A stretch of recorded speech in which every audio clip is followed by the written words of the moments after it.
সুপ্রিয় দর্শক, আসসালামু আলাইকুম। দেশ বিদেশ থেকে যারা যুক্ত হয়েছেন সবাইকে স্বাগত জানাচ্ছি। ঢাকা সিলেট 6 লেন প্রকল্প যে পর্বটি বাদ ছিল, আজকে আমরা চান্দুরা বাজার থেকে মাধবপুর অংশ পর্যন্ত দেখব। এই প্রকল্পের অর্থাৎ আজকের এই আপডেটের অংশটুকুর দৈর্ঘ্য 10 কিলোমিটার। আমি গত পর্বে দিয়েছিলাম ব্রাহ্মণবাড়িয়ার বিশ্বরূপ থেকে এই চান্দুরা বাজার পর্যন্ত। আজকে চান্দুরা বাজার থেকে মাধবপুর অংশ পর্যন্ত দেখাবো।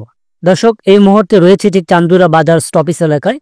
তো আমরা এখান থেকে ধীরে ধীরে যেতে চাই এবং সেই সাথে আপনাদের অত্র এলাকার প্রাকৃতিক যে সৌন্দর্য সেটা তুলে ধরতে চাই। বিশেষ করে যারা প্রবাসী আছেন অত্র এলাকার বাসিন্দারা, তারা দেখে অন্তত একটু হলেও ভালো লাগবে। অনেকে আমাকে কমেন্টস করে থাকেন যে নিজের এলাকা সচক্ষে দেখতে পেলাম আমার মাধ্যমে, এজন্য আমাকে অনেকে ধন্যবাদ জানান। তো আমিও আপনাদেরকে প্রপারলি দেখাতে চাই। আরেকটা ব্যাপারে দুঃখিত, ক্ষমা চেয়ে নিচ্ছি, আজকের ফুটেজটা একটু অপরিষ্কার আসছে। আর ড্রোনের যে গিম্বল আছে ক্যামেরাটা, এটি টেকনিক্যাল ইস্যুর কারণে অতিরিক্ত হিট হয়েছিল, খুব বেশি চালানো হয়েছিল বলে একটু ফগ হয়েছিল, যার ফলে একটু ঘোলাটে এসেছে। তো আশা করি পরবর্তী পর্ব থেকে ভিডিও যেন ক্রিস্টাল হয় সে বিষয়ে আমি একটু প্রাধান্য দিব। দর্শক, আমরা এখানে একটি বক্স কালভার্ট দেখতে পাচ্ছি, কালভার্টটি রেডি হয়েছে। আর এখানে একটি বাঁক রয়েছে, অর্থাৎ এই অংশে এখনো কাজটি ধরা হয়নি। তো বলা চলে যে কিছু কিছু জায়গায় ব্রিজ কালভার্টের কাজ চলছে, কিছু কিছু জায়গায় মূল সড়কের কাজ চলছে। আরেকটি বাজিমাত আপনাদের দেখাবো, পিডিএল অর্থাৎ প্রপার্টিস ডেভেলপমেন্ট লিমিটেড। তো সামনে বুধন্তি বাজার, তারপরে রয়েছে ইসলামপুর। ওই ইসলামপুর থেকে কাজটি করছেন তারা জগদীশপুর, রতনপুর পর্যন্ত। সেদিকের কাজ অগ্রগতি কিন্তু অনেক বেশি। ইতিমধ্যেই কিন্তু তারা কার্পেটিং এর প্রস্তুতি নিচ্ছে, সেটা আমরা একটু পরে দেখব। দর্শক, ঢাকা সিলেট 6 লেন প্রকল্পটি আমি কয়েকটি পর্ব করে আপনাদের দেখিয়ে যাচ্ছি, অর্থাৎ সিরিয়াল ভাবে। এইভাবে ভিডিও কেউ দেখায় কিনা জানি না। আমি কাশপুর থেকে শুরু করে সিলেটের হুমায়ুন চত্বর পর্যন্ত কিন্তু কয়েকটি পর্ব করা আমার হয়েছে। আবারও নতুন করে শুরু করেছি। 1 মাস 2 মাস পর পরে নতুন করে আপডেট দিই এই কাজের অগ্রগতি কতটুকু। দীর্ঘদিনের স্বপ্ন সিলেটবাসীর, সেই স্বপ্নের সাক্ষী হতে আমিও আপনাদের সাথে শেয়ার করছি সকল ভিডিওগুলি। তো যারা ভিডিওগুলি কন্টিনিউ দেখে থাকেন সবাইকে ধন্যবাদ জানাই। তো আমরা এখানে একটু দেখতে পাচ্ছি ব্রিজ এর কাজ চলছে। মোটামুটি ব্রিজের যে দুই পাশে পাইলিং শেষ করা হয়েছে, মাঝখানের পাইলিংও শেষ হয়েছে, তবে পিলারটি এখনো দৃশ্যমান হয়নি। এছাড়াও হাতের ডান পাশে দেখতে পাচ্ছি মূল সড়ক যেদিক দিয়ে যাবে, এদিকে কিন্তু বালি ফেলে সড়কটিকে লেভেল করা হচ্ছে।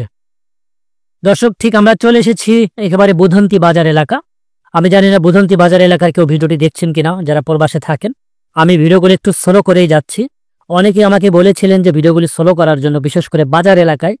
তারা দেখে কিন্তু অনেকটাই তৃপ্তি পান, যেহেতু দীর্ঘদিন যাবৎ এলাকায় থাকেন না, দীর্ঘদিন যাবৎ তারা প্রবাসে রয়েছেন। তাদের জন্য একটি হলেও আমি ভিডিওগুলি স্লো করে দেখানোর চেষ্টা করছি।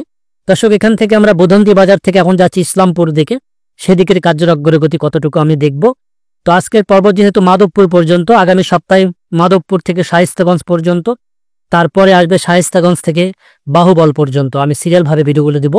এই যে এখান থেকে দেখেন পিডিএল কাজ করছেন, যে প্রকল্পটি আমরা দেখতে পাচ্ছি, অর্থাৎ এখানে দেখতে পাচ্ছেন দুই পাশের রোডটিকে লেভেল করা হয়েছে বালু ফেলে। পাথরও কিন্তু দেওয়া হয়েছে, আমরা যদি হাতের ডান পাশে একটু খেয়াল করি। তো কিছুদিনের মধ্যে কিন্তু কার্পেটিং এর কাজটি শুরু হবে। এখানে 6 লেনে দৃশ্যমান হয়ে যাবে। 4টি লেন হবে মূল লেন, আর দুই পাশে একটি করে সার্ভিস লেন থাকবে। তো দর্শক, আমরা যদি বলি পিডিএল সবচেয়ে এগিয়ে আছে, নাম্বার 1 বলা চলে ঠিকাদারি প্রতিষ্ঠানের মধ্যে। অর্থাৎ কাশপুর থেকে শুরু হয়ে সিলেট পর্যন্ত কাজটি চলছে কয়েকটি ঠিকাদারের মাধ্যমে। তার মধ্যে পিডিএল অর্থাৎ প্রপার্টিস ডেভেলপমেন্ট লিমিটেড, তারাই কিন্তু অন্যতম, তারাই সেরা। তো কাজের অগ্রগতি অনেকটাই বেশি এদের। তো আমরা ইসলামপুর বাজার কাছাকাছি চলে এসেছি।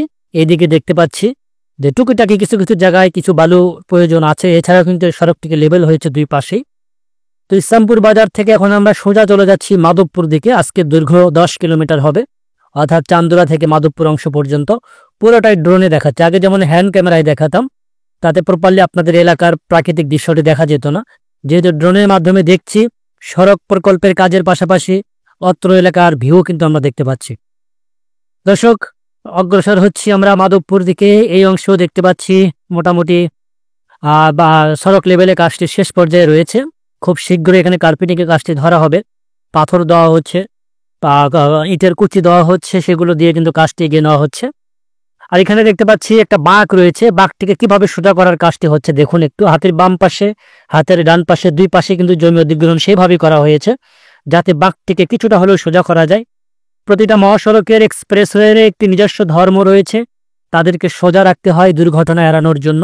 যেহেতু দূরপাল্লার যানবাহনগুলি খুব দ্রুত গতিতেই যাবে, তো বাঁকগুলোতে কিন্তু সমস্যার সম্মুখীন হতে হয়, দুর্ঘটনার শিকার হতে হয়। সেজন্য যতটুকু সম্ভব বাঁকটিকে সোজা করার কাজ কিন্তু এই সাথে সাথেই চলছে।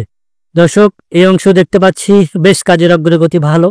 সেই সাথেও হাতের ডান পাশে যদি আমরা খেয়াল করি, সবুজে মনোরম মুগ্ধ পরিবেশ। কারণ কৃষকরা ধান রোপণ করেছেন, হয়তো আগামী 1 মাস 1.5 মাস পরে আবার এখানকার দৃশ্য চেঞ্জ হয়ে সোনালী রূপ ধারণ করবে। তখন কিন্তু ধান কাটার একটা সময় চলে আসবে। যেহেতু সামনে শীতের সিজন আসছে, তো আমরা এখন একটা যে দৃশ্য, পরবর্তীতে আরেকটি দৃশ্য আমরা দেখতে পাবো। দর্শক, এই অংশ দেখতে পাচ্ছি মোটামুটি বেশ অগ্রগতি ভালো। ঢাকা সিলেট 6 লেন প্রকল্প যদি এইভাবে কাজ এগিয়ে যেত, আমার মতে যে কাজের যে দুর্ভোগ সেটা কিন্তু অনেকটাই থাকতো না। তবে ঠিকাদারি প্রতিষ্ঠানকে বললে হবে না, সরকারকে দোষ দিলেও হবে না। যে জমি অধিগ্রহণের সমস্যা, সেগুলো কিছু কিছু এলাকাবাসী কৃত্রিম সংকট তৈরি করে রেখেছে অধিক মূল্য পাবার আশায়। এই জন্য সরকারের কাছ থেকে বা সরকারের পক্ষ থেকে জমি অধিগ্রহণ অনেকটাই জটিল আকার ধারণ করেছে, সাথে সময় প্রয়োজন হচ্ছে। এতে কিন্তু আপনাদেরই লস। যারা এই কাজগুলো করছেন, কি কৃত্রিম সংকট তৈরি করেছেন, তাদেরই কিন্তু সমস্যা। আপনাদের ভোগান্তি কিন্তু আরো বাড়বে। সরকারের কিছু যায় আসে না। এই প্রকল্প যদি 3 বছরের জায়গায় 6 বছর হয়, সরকারের কিছু যায় আসবে না। সুতরাং আপনাদের উচিত হবে সরকারকে সহযোগিতা করা। যেহেতু আপনাদের স্বপ্নের করিডর, এই সিলেটবাসী আর্থসামাজিক অনেকটাই উন্নয়ন ঘটবে এই সড়কের মাধ্যমে। দর্শক, আমরা চলে এসেছি একেবারে মাধবপুর বাজারের কাছাকাছি। যদি এই অংশে আপনাদের দেখাই, যে স্তূপ করে রাখা হয়েছে পাথরের খোয়া, ইটের খোয়া এবং পাথরের কুচিগুলো স্তূপ করে রাখা হয়েছে। কিছুদিনের মধ্যেই কিন্তু এগুলো বিছানো হবে, তারপরে কার্পেটিং এর প্রস্তুতি নেওয়া হবে। দর্শক, এই মাধবপুরে একটি ফ্লাইওভার হবে, সেটা একটু পরে আপনাদের দেখাবো। সেখানে কিন্তু পাইলিং এর কাজটি চলছে। ঢাকা সিলেট 6 লেন প্রকল্প যারা কন্টিনিউস আমার ভিডিওগুলি দেখে থাকেন, আমি তাদেরকে ধন্যবাদ জানাই, তাদের প্রতি কৃতজ্ঞতা জ্ঞাপন করছি এই জন্য যে আপনাদের দেখার জন্য কিন্তু আমি ভিডিওগুলো ধারণ করি, এবং আপনাদের উৎসাহের কারণে কিন্তু আমি বরাবরই চলে আসি এই প্রকল্পে ভিডিও আপডেট দেওয়ার জন্য। আমি যে খুব টাকা ইনকাম করি সেটাও না। আমি যতটুকু টাকা ইনকাম করি ভিডিওর মাধ্যমে, আমার তার চেয়ে বেশি খরচা হয়ে যায়। কারণ ঢাকা থেকে সিলেট আসলে ভালো একটা কস্ট লেগে যায়। এছাড়াও ড্রোন উড়াতে হচ্ছে, পকেট খরচের ব্যাপার আছে, খাবারের ব্যাপার আছে। সর্বোচ্চ ভিউজ হচ্ছে 8,000, 10,000, 12,000, এর বেশি কিন্তু ভিউজ হচ্ছে না।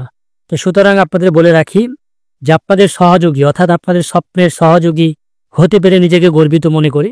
এখানে দেখতে পাচ্ছি সোনাই নদীর উপরে একটি ব্রিজের কাজ চলছে। ব্রিজের উপরে পাইলিং শেষ করে আইগাডার উঠানো হচ্ছে। পাশাপাশি এখানেও দেখতে পাচ্ছি পাইলিং এর কাজ চলছে, অর্থাৎ এই সোনাই নদীর পার করে এই ফ্লাইওভারটি নেমে যাবে। অনেকেই জানেন না বিষয়টা, আবার অনেকে আমাকে কমেন্টস করে বলেন এখানে নাকি ফুটওভার ব্রিজের কাজ চলছে। আরেকটি ভাই আমাকে গালিও দিয়েছিল যে এখানে ফ্লাইওভার হবে না।